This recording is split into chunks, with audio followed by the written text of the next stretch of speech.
Okay, we are live. Good morning, everybody, depending on what time zone you're in. My name is Scott Fuller, founder at Leaving the Bay Area and LeavingSoCal.com. Super excited for our webinar today. We've got a lot of great information and a couple of quick housekeeping items as we have some attendees who are starting to jump on right now. Love to have your questions. We're really here to provide as much information to you as possible. And also, if we're not covering some of the questions that you might have, you can put it into the chat box, and there's also a Q&A box. So feel free to put your questions in there. We'll make sure we try to get everything answered that we can. Also, this session will be recorded.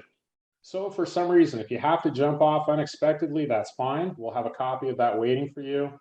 And if you know of anybody who might find this content interesting, friends, family, be a good friend, send it over to them, send a link to that. You can request a copy of the recorded webinar. Just send an email to info@leavingthebayarea.com, info@leavingthebayarea.com. So today we're going to be talking about what's changing, what's happening in a few different markets that we see a lot of people going to. We're going to be focusing on the Reno Sparks area, Southern Utah, St. George area, and then also Albuquerque, Santa Fe. So again, super excited. I've got some excellent panelists here. These guys are true experts in their respective markets. They're going to provide a lot of good insight. We'll start right now with Michelle Good and Jen Cawley in the Reno Sparks area. You guys want to do a quick intro? Yeah, definitely. My name is Michelle Good, and we are here in the Reno Sparks area. And super excited to be on this call today. And I'm Jen Cawley, and Michelle and I are business partners, and we are here to provide you with as much knowledge and expertise as we can about the area and the market. Fantastic. Thanks, you guys. Okay, pass it down over to Eddie. Eddie in St. George. How's it going? Eddie Ortiz here in St. George, Utah. And I represent clients all throughout Southern Utah, so across the mountain as well as here in the beautiful high desert of St. George. I'm excited to be part of this panel and kind of talk a little bit about our market and how it's obviously being impacted by all the shifting populations across the country. So those darn Californians. All right, let's pass it over to David Stafford, Albuquerque, Santa Fe. Good morning. I'm David Stafford, the owner and qualifying broker at 360 Ventures Real Estate. I primarily do Albuquerque, but also cover Santa Fe. It's a smaller market, it's a very different market, but I could give you some good insight into both of those. And we are growing rapidly. We'll talk more about it later, but it's mostly thanks to the movie business. Absolutely. Boy, that's been huge in the news lately. I'm sure a lot of people would be very interested to hear about what's happening with all that. So let's start off with Michelle and Jen in Reno. Talk about kind of we know that there's a ton of growth happening in that market. And obviously that's a big destination because it's driving distance and a pretty quick drive to Northern California and to the Bay Area. So a lot of people are choosing it for that reason, but obviously the area has a lot more to offer. Tell us about what you're seeing in growth right now from, not just a population standpoint, but also from business, industry, things like that. Well, we're seeing a huge amount of growth. Reno, the economic development does a really good job of bringing in new companies. Obviously, we have a good tax infrastructure here with benefits that new businesses are being able to take advantage of by bringing their business here. We're seeing a huge amount of population also come up to UNR, which is a big part of our growth. And just industry at whole. So, it used to be Reno was a casino town. It was ski town. Now it's tech. It's other industries that are trickling from that. So it's been an interesting growth and a lot of fun. It has impacted our inventory, but it's starting to get better. We're starting to see a little bit more inventory come on the market. Awesome. And I know you guys cover a pretty big area. I mean, we talk about Reno Sparks, but there's a lot of outlying communities. What are some of the more popular communities that you're seeing that are experiencing maybe higher levels of growth in or around the Reno area? So that's a good question. Reno Sparks has been, if you want to be close to the airport or golf course communities, that's definitely where people are wanting to be. But actually the outbound communities, Carson, Dayton, Fernley, even some areas in Fallon are having more growth because of the cost of living is a little less there and you can get more for your dollar. Bigger properties, bigger houses. So it just is going to depend on the individual people of what they're looking for and their lifestyle. Absolutely. Let's talk a little bit about that affordability, because I know that, look, the real estate market across the US and every major market has just gone gangbusters in the last 18 months. And we've really seen that everywhere. And I think that a lot of Californians who maybe aren't cashing out on a ton of equity are getting a little bit concerned, can I still afford to buy something there? So let's use a couple of, different benchmarks. Let's look at, is there housing still available around the $500,000 price point? And what would that get you? Just, maybe an example. And also maybe a little bit higher, let's say the $900,000 price point. What can you expect to get if you're coming in as a buyer looking to purchase at those price areas? Yeah, so it's really relative to what area they're choosing. It's hard to pinpoint that, but you can still get, depending on the area, again, 3 to 4 bedroom, 1,800 square feet, in that $500,000 range. You can get some nice sized property. Probably built in like 1997 to 2005, something like that. Again, area specific, because what you can get in Sparks, you won't be able to get that same price in South Reno. And then, you can get much more out in Fernley, and Dayton. Yeah. And in Carson City, we can't forget Carson and Gardnerville. There's still some areas over there that will match up to that 500,000. It's a little bit tight because that's a good price range for people, between that 300,000 and 500,000 range. So for example, for Dayton and Fernley, which is Lyon County, as of this morning, there was only 49 active listings in all of that county from that price point, from 500 to 900,000. So it's just going to depend on what you're looking for, acreage versus house size. And then 900,000, you're looking more up at that 4 to 5 bedroom, maybe 2 to 3 bath. Again, our square footage will go up to maybe 23, 25, depending. And then anything above that, you're seeing a little bit less competitiveness when you go over the $900,000. Got it. Okay. So not as many buyers, maybe a little bit more inventory at that level. What percentage would you say, because I know there's a lot of new construction happening in your area, what percentage of home sales would you say are new construction versus resale? I would say for us individually in our brokerage, we're probably about 15%, but I would say market wide, they're probably about 30% of our market, new construction. Okay. We don't get their stats in the MLS, but we get the different reports. The builders aren't building like they used to. They will build, a section. And so then there's a huge waiting list for the new rollouts, unless if they get one that falls out of escrow, and then they have quick sales. So there's just as much demand for that as there is resales. And oftentimes resales are easier to get into contract with. Yeah, absolutely. If we didn't have some of those new builds, and knowing that they've also bought, raw land for future builds, because we're all projecting, our numbers are going through the roof here. Mm-hmm. So it's a good thing that we did have them, because inventory at one point was so low. Yeah, about 6 months ago, we were at less than, I think, a week and a half of inventory. Now we're closer to 2 months of inventory.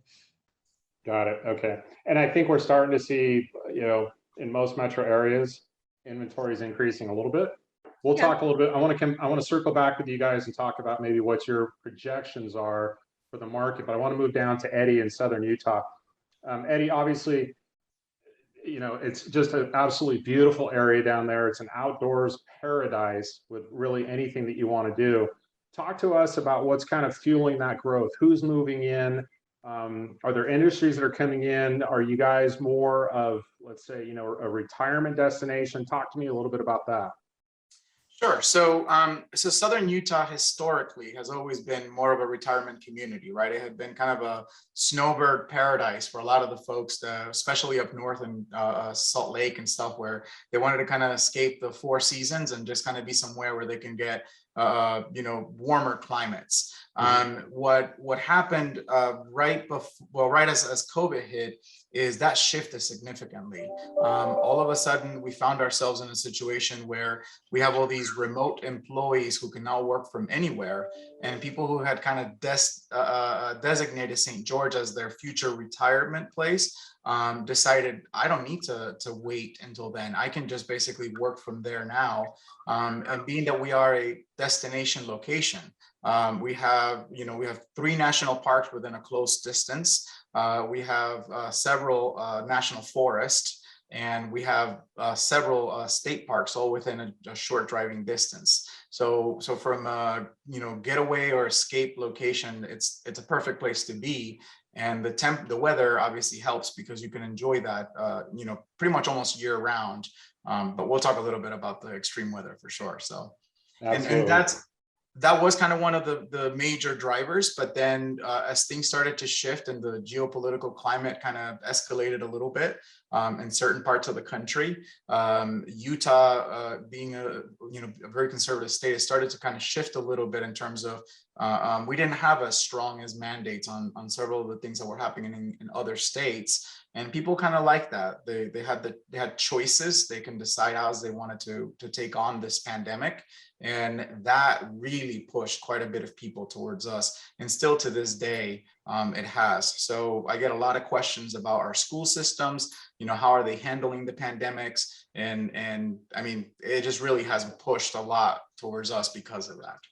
Absolutely. Yeah. And the remote work ability for people, it's really opening up, it really, you can almost choose your own destination anywhere. And like you said, we're seeing a lot of people who are nearing retirement choose to either retire early or be able to get the ability to, finish up their career working remotely. Eddie, so I know that, St. George is kind of a big draw in Southern Utah. I know that you also, you're up in Cedar City, some of those areas. What are some of the more high growth areas in Southern Utah that you're seeing right now?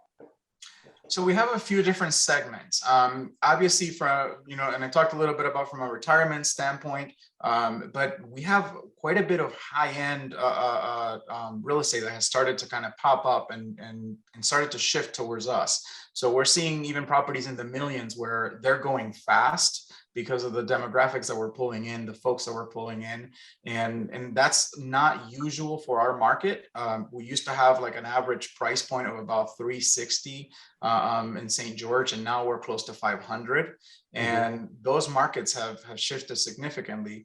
And then the nightly rental second home market has also just blown up, right? As people have built more equity in their homes, they're able to take out some of that money and perhaps reinvest it. Our nightly rental market, anything that pops up with a nightly rental zoned area, it goes quickly and it goes with multiple offers, and it escalates pretty quickly. Yeah.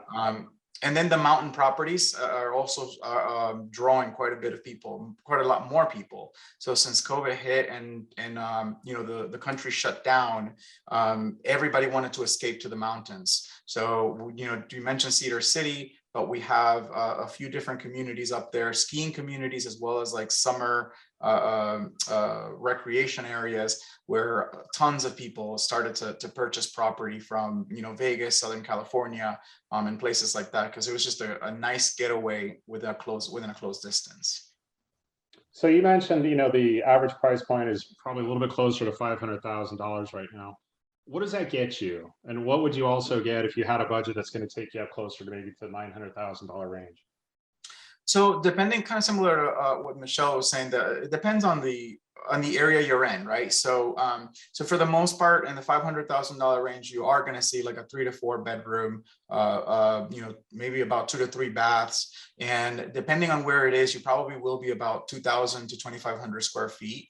And on a smaller lot, 0.3 or so of an acre, 0.2 to 0.38 of an acre, that's about typical what you would find around that price point.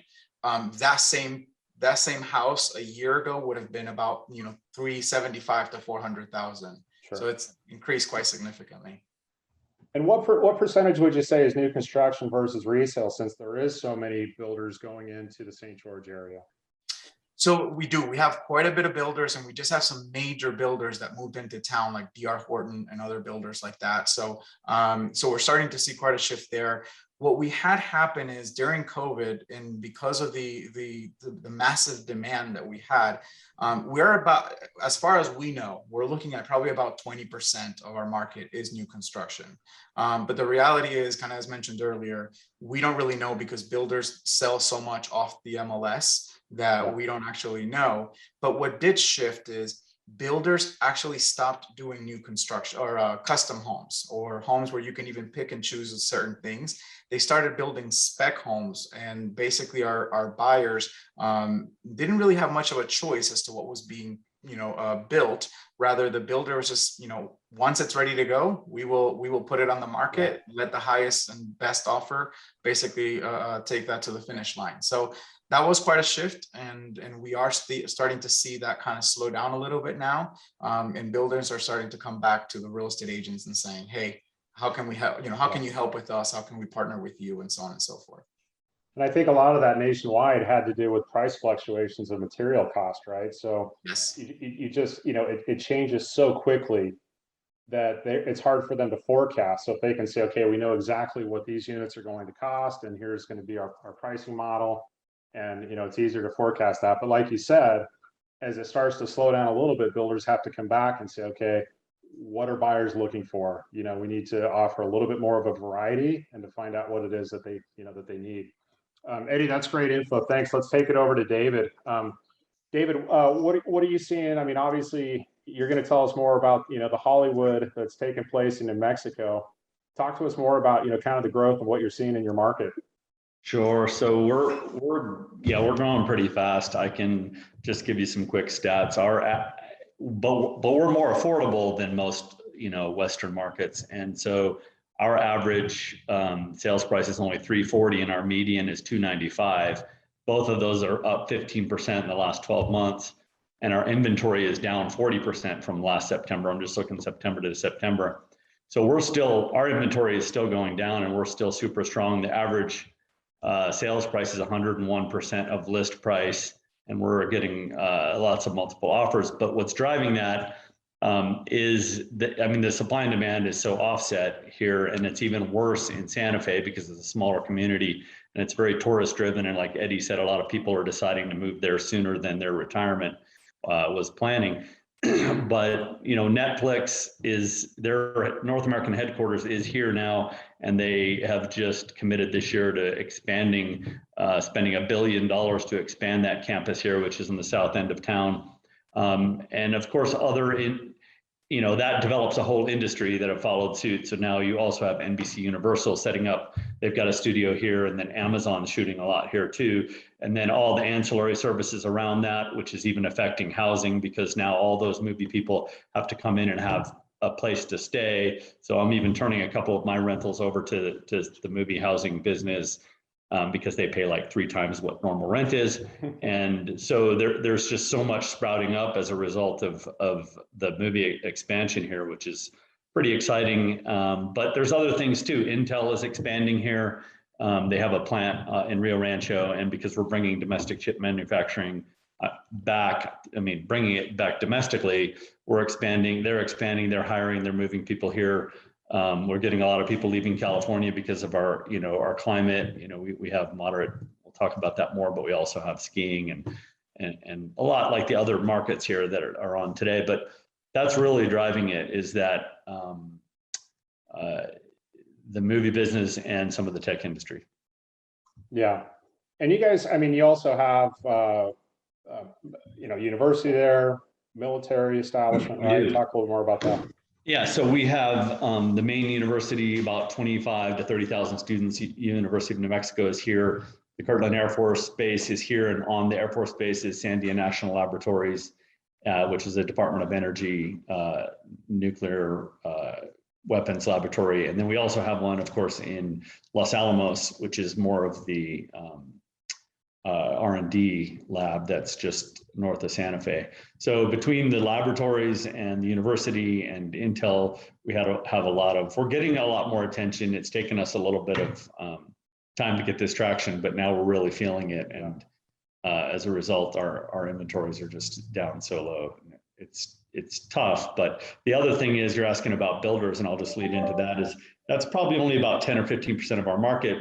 And the builders are a little bit on hold right now because they're concerned about labor shortages and materials and issues like that. They want things to settle out. So they're building, but they're not building specs. And a couple of them aren't even taking orders right now. And the other unique thing about our market, which makes it a safe place to invest, I would want to point out, is that we're bound geographically on the north by an Indian reservation, on the east by mountains, and on the south by the Air Force Base. So we really can only expand to the west side, which is west of the Rio Grande River, which means those people have to use the 5 bridges we have, and so they have to deal with traffic. So the only place real production building is happening is on the west side of town, and not everybody wants to live over there. So living on the east side of town and remodeling houses on the east side of town or that has sort of really driven an even more extreme situation where and a lot of investors are looking there right now from particularly California to pick up fourplexes and multifamily units and things like that. Yeah, it seems like it was, kind of wouldn't call it necessarily a sleeper community, but now it's on the radar, especially with, all the companies from Southern California that are now starting operations there. What are you seeing as far as, I know you mentioned that, the average price point in Albuquerque is pretty low. Sounds like you'd probably still get, a pretty nice home, nice property for 500,000, and obviously something much nicer for 900. Talk about what those look like, and then also maybe comparative to Santa Fe, which we know is a higher price point. What are the opportunities there? Yep. So 500,000 is going to buy you a pretty nice house, good school districts. Our average is only about $180 to $200 a square foot. So if you think about that, that's a 2,500 square foot house. 4 bedroom, 3 bath, 2-car garage. So that sounds pretty affordable still. And we put one under contract just this weekend for $935. That was a little further out of town on 2 acres, 3,200 square feet. Only 10 years old, amazing views with a pool. So that's, you can get a lot. We don't sell a ton over $1 million here still. So for 935, you can get a lot. Now on the flip side, in Santa Fe, which is a very tourist driven market and even tighter, tighter numbers in terms of inventory, 500,000 isn't going to get you much, because while we're at 200 a square foot, which would give you 2,500 square feet, they're at about 400 a square foot. So you're not getting much. They're of course very location driven. If you're downtown, it's super high. You pay $1,000 a square foot, but you're looking at maybe kind of an entry level house for 500,000 there, and then $1 million is going to get you something really small down near the plaza in kind of the older area where everybody wants to be, and then you can get into the foothills like up toward the ski area. You're probably in that, 800 to 2 million range. So it's a little harder in Santa Fe to get in at 500. In fact, that's very challenging. You'll have multiple offers on everything. 900, if you're diligent, you can find something, but it's still $ per square foot. It's significantly higher. Yeah, absolutely. But I want to push back over to Michelle and Jen. So let's talk about, the current market today. How competitive is it? And how's it different than maybe what you saw about 6 months ago to 12 months ago? Well, I can speak from a listing perspective that, priced right. 6 months ago, I was working through 10 to 15 offers on every listing. Now it might be 3 to 4. So it's definitely different. We've seen a little bit of a cooling off. And I'm not sure exactly what's driving that. I think it's just uncertainty of everything that's going on. And then typically this time of year when kids are going back into school, that's when we see a slowdown, at least in it's been historically that way every year for us. And then it starts picking back up right about now. So yeah, but I would think from working with buyers that you see the same thing. Roughly? Yes. Yeah, same thing. I mean, now when I call and ask, I always talk to the listing agent before submitting an offer. That's just what I do. And it's now, do you have an offer? And it's either, no, we don't have an offer yet, or maybe they have 1 or 2. versus the 10 to 15 that she was referencing. Yeah. Yeah. And I know it was difficult for a lot of buyers because to be competitive, you had to come in really, same as cash terms. You had to waive contingencies, which And it can was be a little an dangerous. uncomfortable situation for buyers, having to, and it's uncomfortable from for me to give them the best service too, to say, oh yeah, which I didn't do, but yeah, waiving the appraisal, waiving things that really are those protective mechanisms so that our clients feel that we're doing the best job for them. Yeah, absolutely. Yeah, I think it's important to put your best foot forward when you're presenting your offer. Keep it as clean as possible, but still keep your protective mechanisms in place. Maybe have your lender, if you're getting a loan and not paying cash, reach out to the listing agent or write a letter on behalf of the client. Because two things, it makes the listing agent and their clients feel that the communication is going to be at a high level and that they've got a really solid buyer on the other end. So anything you can do upfront to make your offer sweeter, ask, do they need a rent back? Do they need time? It may not always be price, it might be conditions. So it's good to have this conversation. We definitely make a practice of communicating, sometimes over communicating, which I don't think is a bad thing. Just making sure that we're having good conversations prior, doing our due diligence, so that when that offer is submitted, we know kind of what strategy we're going to have to take. Yeah, and building and maintaining those relationships with the other agents is huge, because when you have offers come across your desk, we all know like who we'd rather not work with or whatever, because it was a miserable transaction for our clients maybe previously. So we make sure that we are always having great relationships with the other agents. Yeah, relationships are definitely key. So if you were to, break out your crystal ball, and I know that, over the past 18 months or so, we can usually see and predict the seasonality trends of real estate, right? Number of houses coming on the market, when people usually buy and sell. That's gone just wild. I mean, it was unpredictable for the last 18 months. What do you see in the next 12 months? Do you think we're going to get into more of a normalized, seasonal sales cycle?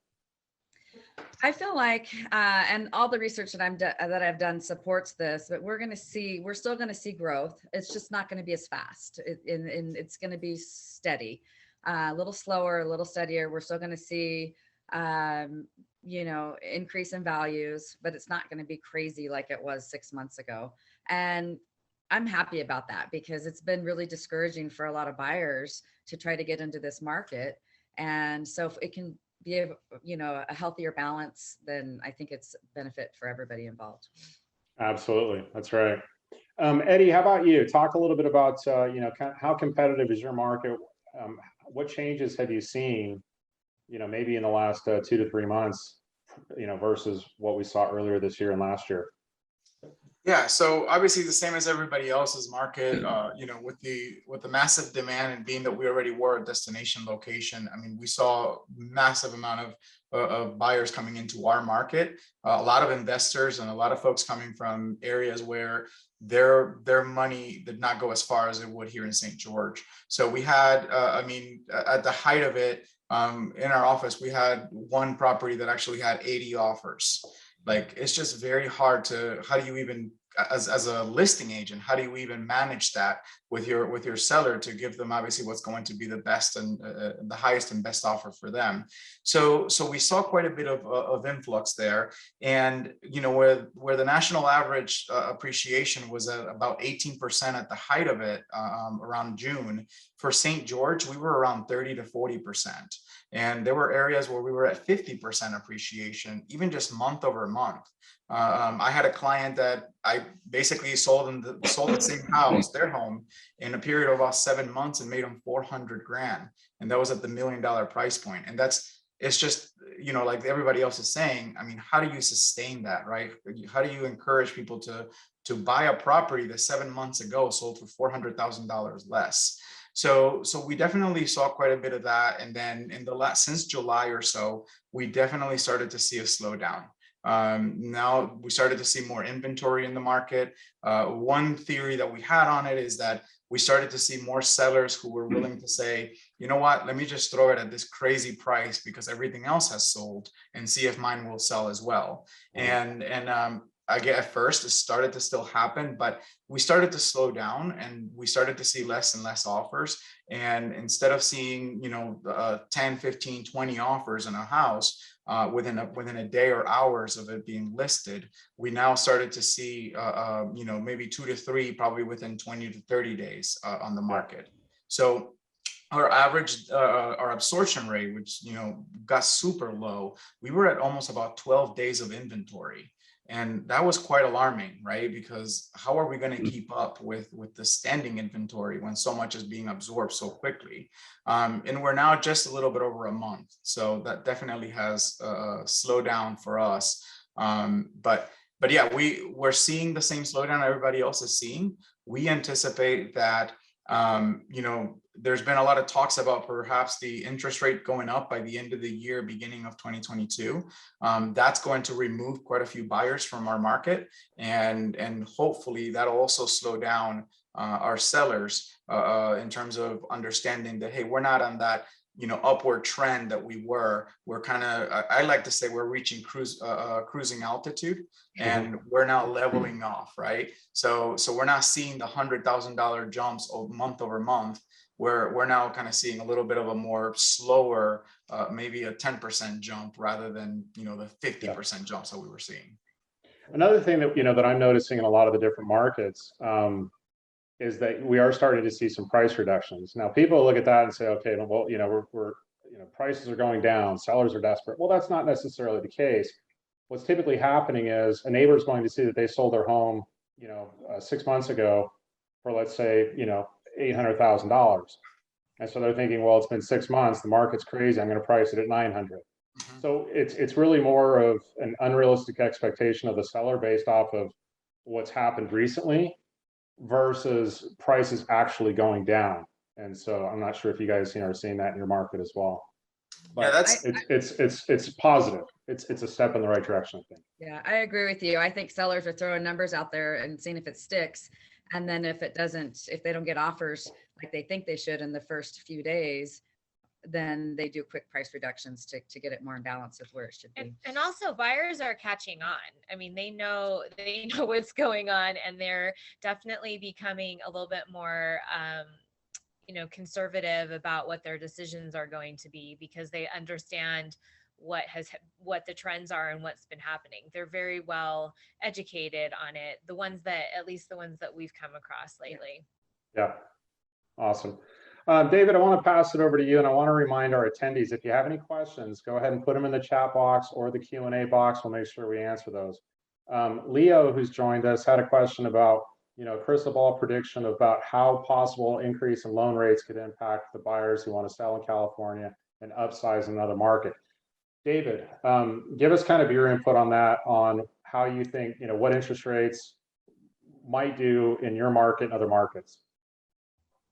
Well, we're up slightly right now. I don't, in our market, I'm not feeling that hitting anything yet, and I don't think it's enough to do that. But, one of the things I was thinking of while listening to this discussion is that, there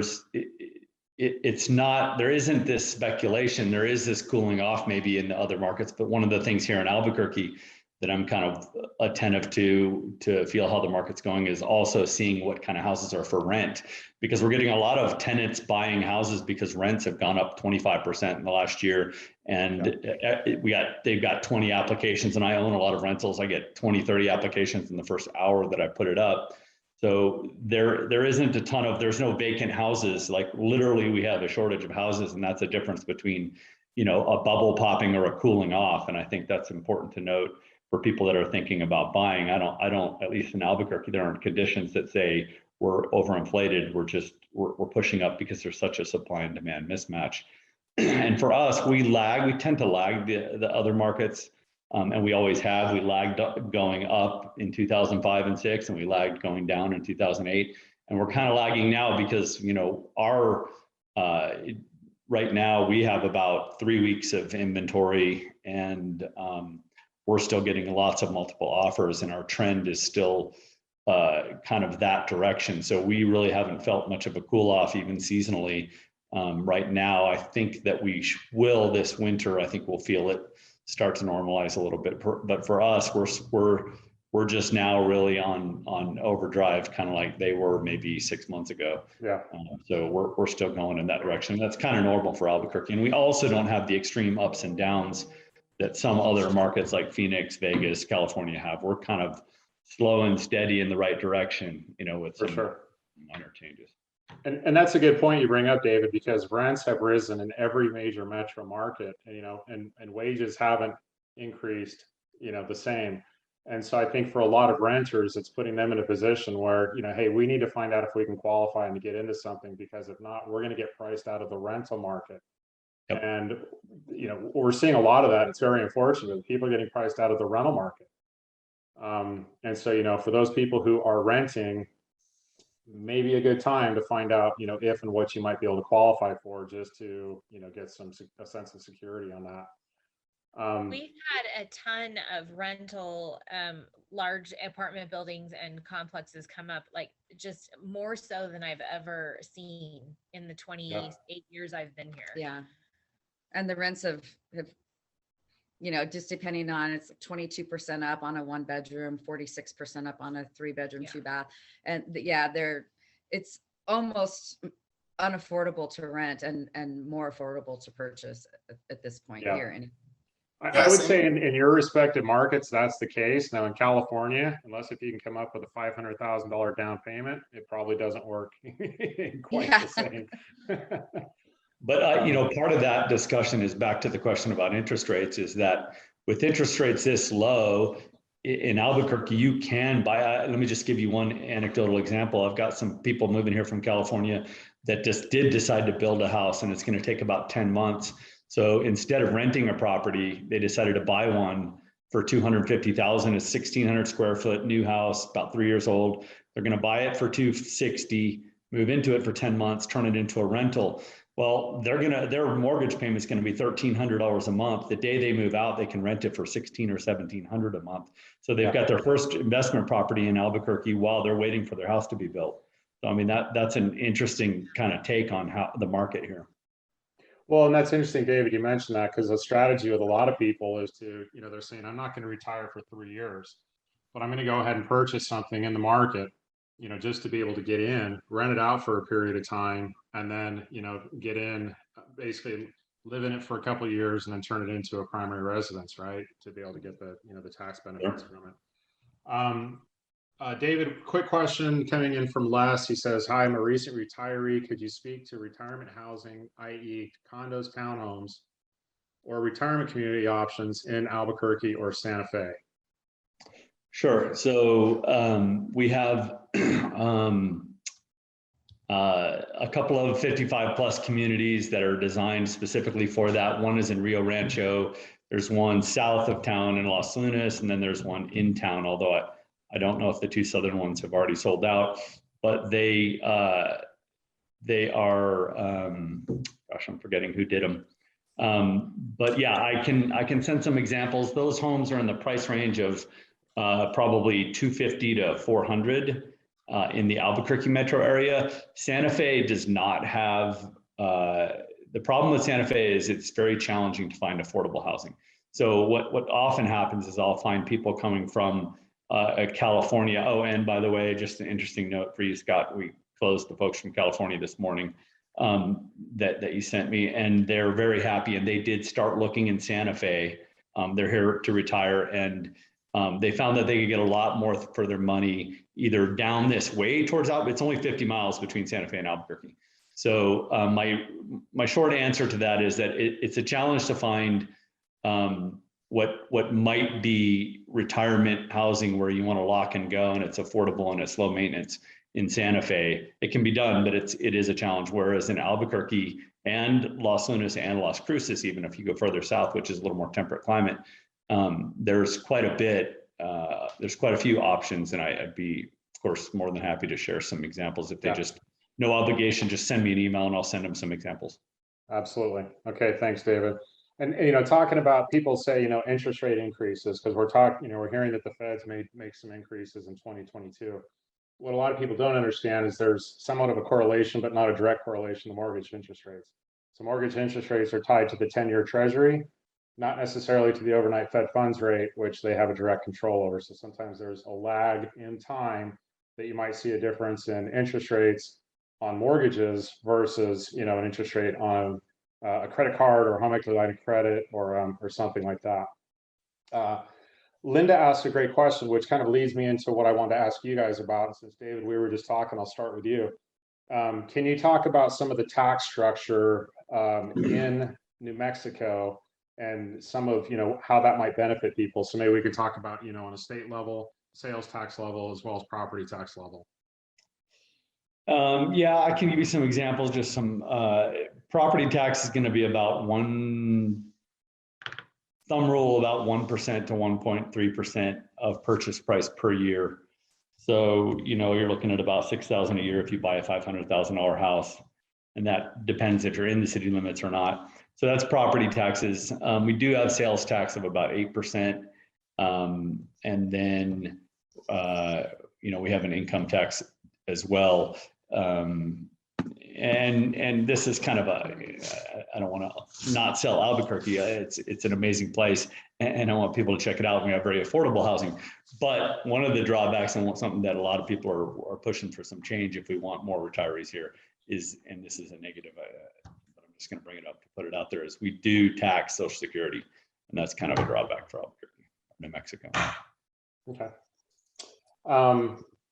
Michelle, Jen, let's bring it over to you, because obviously Nevada has the benefit of, you know, no state income tax, but obviously they've got to bring their revenues in elsewhere besides just gambling. So talk to us about, you know, property taxes, sales tax, things like that.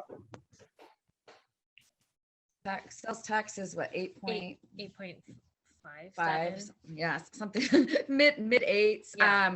The property tax is interesting because unlike other states, similar like California, on the sale, they don't reassess and tax you on the sale.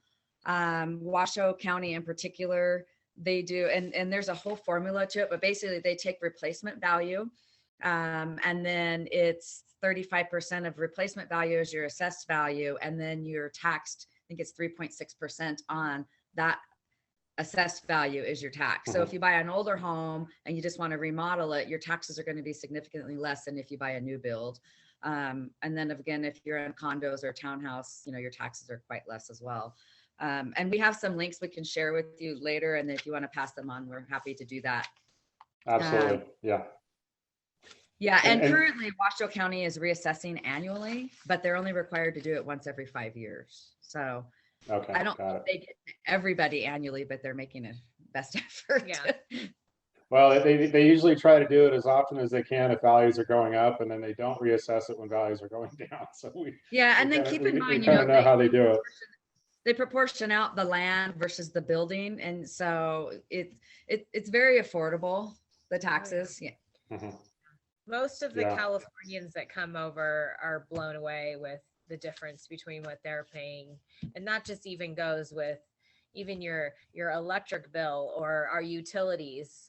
You know, it's a more affordable than what. Oh yeah, that's a whole nother can of worms that we won't get too far into, because everybody, I'm sure, is not real pleased with all the rolling blackouts with Edison and PG&E.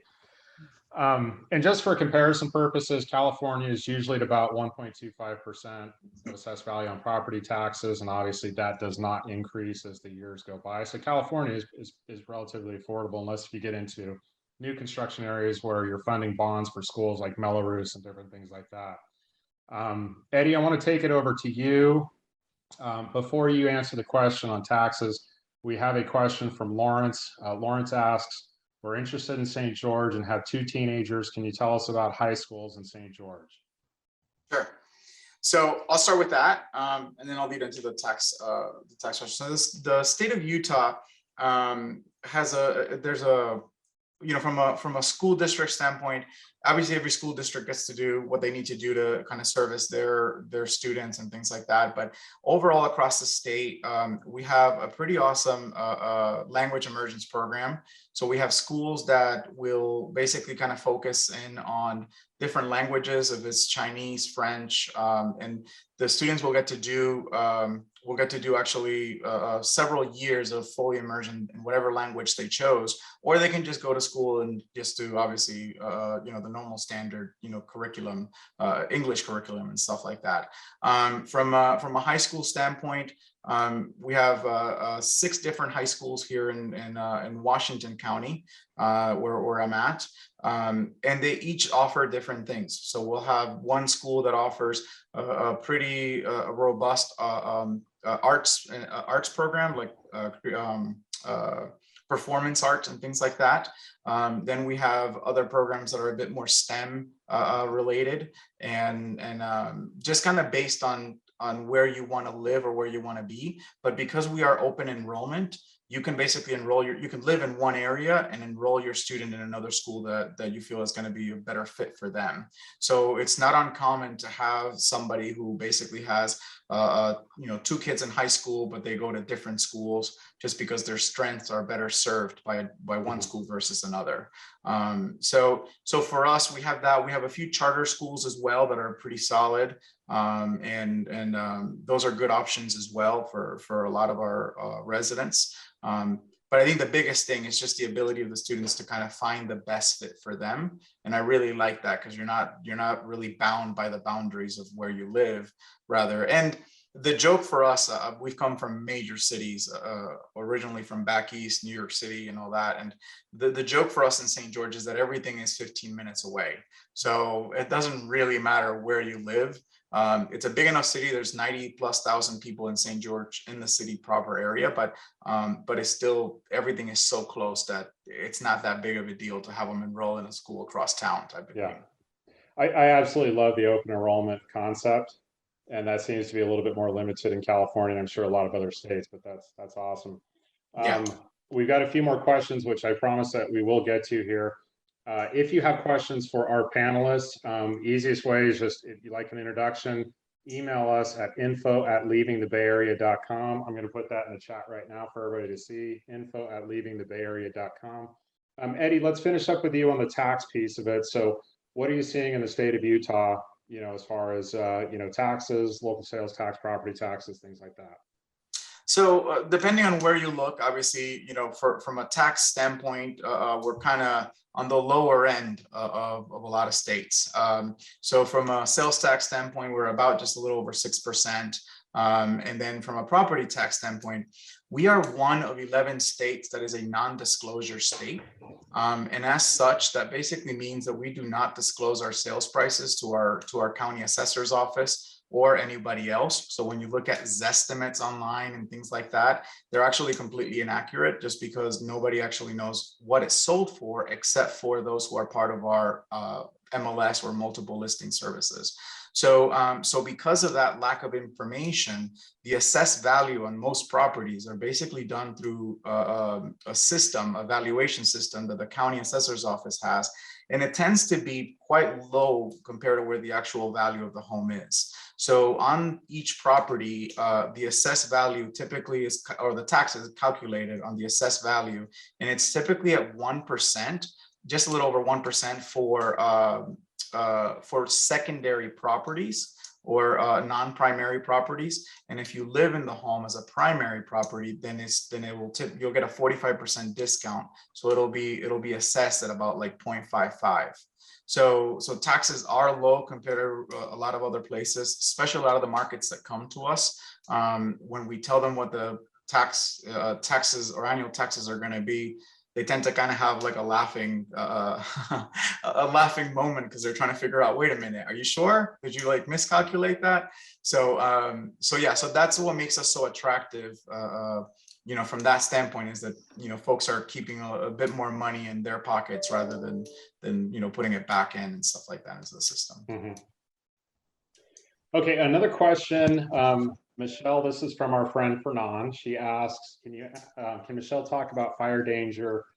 We currently live in a fire hazard zone, which is pretty common in the Bay Area, especially in the North Bay and the East Bay. So can you talk a little bit about that?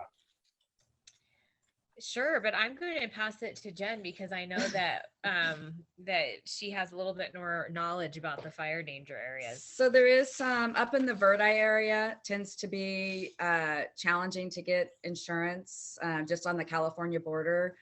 And then down on the Toyabe range, south towards Carson, between Reno and Carson, there can be some challenges. And then obviously we all, heard about the Caldor fire.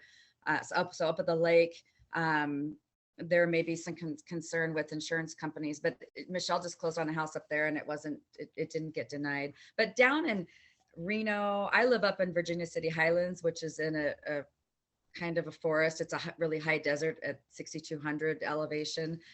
We've had no fire danger. And other than we do get some smoke when there are fires surrounding.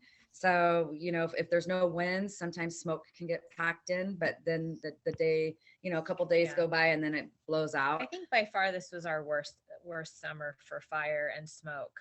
Yeah. But, our main concern is because the clients that we just closed on, they were in an evacuation situation. And then we had to go through the whole process and see if the insurance would cover them. But like Jen said, they did. So I just think it depends again on the area where you're going to be at and what relationship you have with the insurance company to go through that. But as a whole, we really aren't in any fire danger, just those couple of remote areas up in the trees. But yeah, that's the best I can do on that one. Okay. Well, and a lot of it is just we just don't know, right? So right. Yeah. There is Okay. No, I was just gonna say, if you're in the trees, you have to participate in the clearing and make sure that you're following You have the rules. defensible space. Yeah, so that's just the biggest thing. Yeah, and the laws may be different in Nevada than in California, so that's something to look at as well, how you can best protect. And if you're up at the lake, up in the Tahoe area, which we also service that area, there's TRPA, which there's mandates that you have to have that defensible space, or you can get in trouble. So it's a good thing to do. So we did get a question from Kathleen, which I believe David answered directly in the chat. Kathleen, if you didn't see that, just let it know. Actually, I'll just go ahead and read it because there might be some value to some other people. So Kathleen asked, David, you gave an example of a couple who bought and will live in a future rental home until it's built. What about quick buying at, say, one of the 55 plus areas and selling that within a year or two once we get to know the area better? Is that a better idea than renting for a year or two?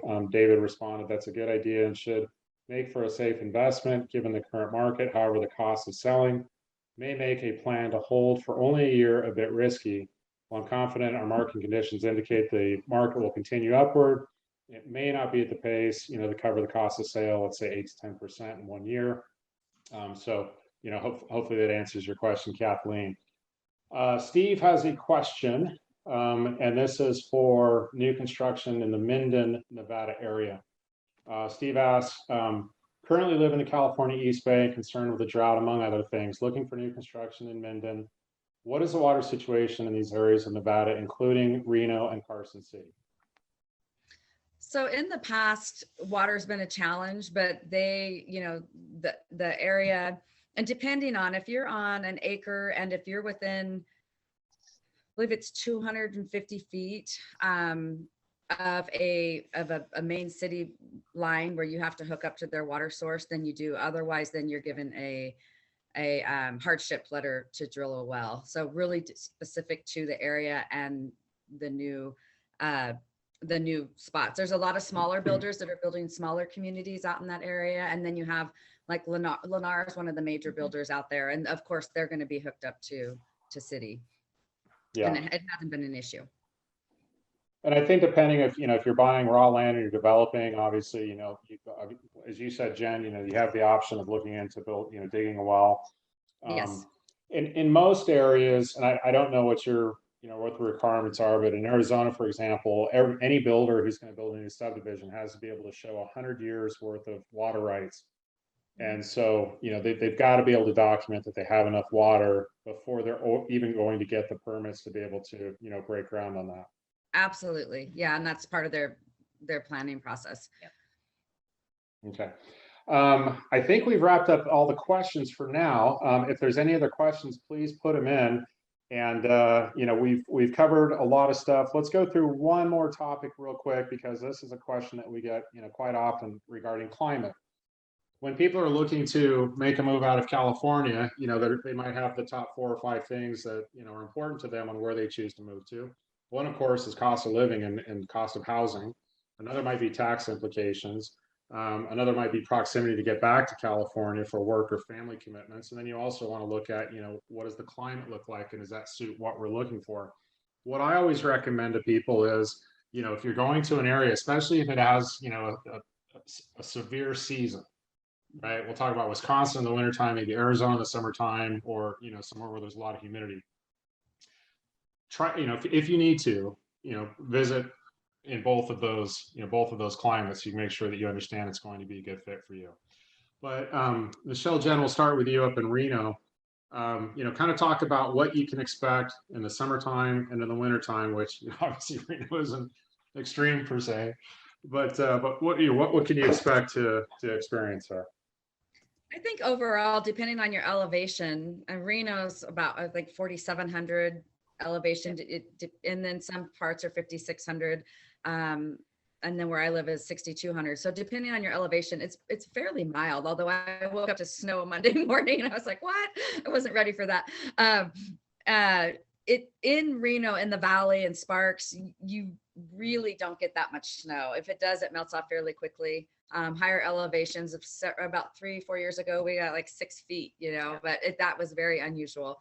It does help to have an all-wheel drive or front wheel drive at the very minimum, and 4-wheel drive at the very best. But it's pretty mild. Summertime, what, mid-90s? Mid-90s. It's nice because we do have all 4 seasons. It's actually lovely, and there's nothing too severe about it, unless Mother Nature decides to do something crazy during the winter here and there. But generally, it's pretty nice. We don't get a ton of rainfall, but we get just enough. I think in average, what? I don't know about the inches. I was just gonna say we do get some rain and thunderstorms in the summertime, which are kind of exciting, and the skies get magical. Yeah. It's fun. But we do, really just to be fair too, we do get some wind on occasions, nothing like the Santa Ana winds or anything like that in California. But we do get some in the afternoon sometimes. But our thunderstorms are pretty fun too, but they're not, everything is very mild. Yeah. Moderate. Yeah. Very moderate. Absolutely. Eddie, how about you? So for St. George, and again, being we are in the most southwest end of the state of Utah, our average temperature, usually around the winter months and stuff like that, could be somewhere around the 40s and things like that. So we get about 300 plus days of sun. So because of the amount of sun we get, and even if the temperature isn't like this, perhaps in the 40s or something, it typically tends to feel like we're more in the 50s, more in the 50s or so, maybe high 50s. During the summer is usually where we see a little bit more of our extreme fluctuation, I guess. And what I consider our hibernation period for some of those who have snow. We don't really get that much snow. So what we get is during the months of July, August, and September, even though the average temperature can be around 100 degrees, there will be days where we'll hit 115. The huge difference for us is that we are about 2,500 feet above sea level. So the fluctuation of the temperature during the day and during the night sometimes can be like 30 degrees. So even if it's 115 during the night, it will cool down significantly. So for example, in the mornings, you can go exercise, run, do whatever you need to do. And it's pretty nice and cool in the morning until about like 9 o'clock or so. And then at that point, it gets hot, and it gets hot quickly. So during those months of July, August, and September, you tend to kind of maybe stay indoors a little bit more. For the rest of the year, I mean, the temperature is going to be usually in the 60s and 70s. And again, sunny almost every day. And it is dry heat. And I totally did not understand how dry heat worked until I came to the West. But the reality is that, you know, when you're in the shade, where you're doing a hike that's, you know, in a little more shaded area, you really don't feel like the heat is that bad. Versus I just took a trip back home to New York, and it was 80 degrees, but like 100% humidity, and I was sweating everywhere I went. It didn't really matter. So, so here you do get to escape that. The huge difference to us is that I just take a 30-minute drive north, and I can go up about 2,000 to 3,000 feet, and I basically can be in the mountains and have like a 10 to 15 degree temperature difference. So for us, it's nice to escape to either any of the reservoirs that we have, or to some of the more mountainous areas where it's easy to drive to in very close proximity, and the temperature swing is significant enough that it just feels nice and cool and things like that. So that does shift, obviously, when you go to Cedar City. Cedar City does sit at about 6,000 feet above sea level, and that's about 45 minutes north of us. And in Cedar, they do experience all 4 seasons. The snow does stick around a little bit longer. You know, by longer, I mean, it may be, you may have snow in most areas probably for, you know, 2 or 3 days. And then where the sun doesn't shine as much, it likely will stick around for a week or so. So they do get a little bit more of a fluctuation in terms of their weather. Yeah, that's great. Thanks for explaining that, Eddie. And David, how about you for Albuquerque? Yeah, so people don't, a lot of times they think we're like Arizona, and they, at some of my Airbnbs, they're like, we want to escape the cold in like late November. And I'm like, well, it's going to be cold here. So we are a mile high and very dry, but we have 4 very moderate temperate seasons. We're probably high in the mid 90s in the summer, low in the 70s or even 60s. We drop about 25, 30 degrees every night because it's a desert. And then in the winter, we're probably high 50s, maybe high 40s and the high, and then you're in the 20s at night. So, you know, we're pretty moderate and temperate. We might get a few days a year over 100, and we might get a few days a year where we have snow that school's canceled, and maybe, you know, 2 or 3 days of each of those, and that's about it. Awesome. Well, I think we've covered pretty much everything. Hopefully this has been a lot of great information. I know it's a lot of information, but a lot of great information for our attendees who joined us today. I want to thank all of you guys, our panelists, for just a fantastic job. Great information here. And again, if you'd like to get in touch with our panelists, just shoot us an email, info@leavingthebayarea.com. Happy to make an introduction, answer all your questions. And if you feel an itch to get on a plane and go take a visit, you know, happy to have you join with our panelists in the area that you're interested in. So guys, thank you very much. Appreciate it. Thank you. Okay. And once again, this will be recorded. So just email us info@leavingthebayarea.com if you would like a copy of the recording for yourself or to pass along to somebody else. Hope everybody has a fantastic Wednesday. Thanks again, you guys. Take care. All right. Thank you. Bye. Thanks.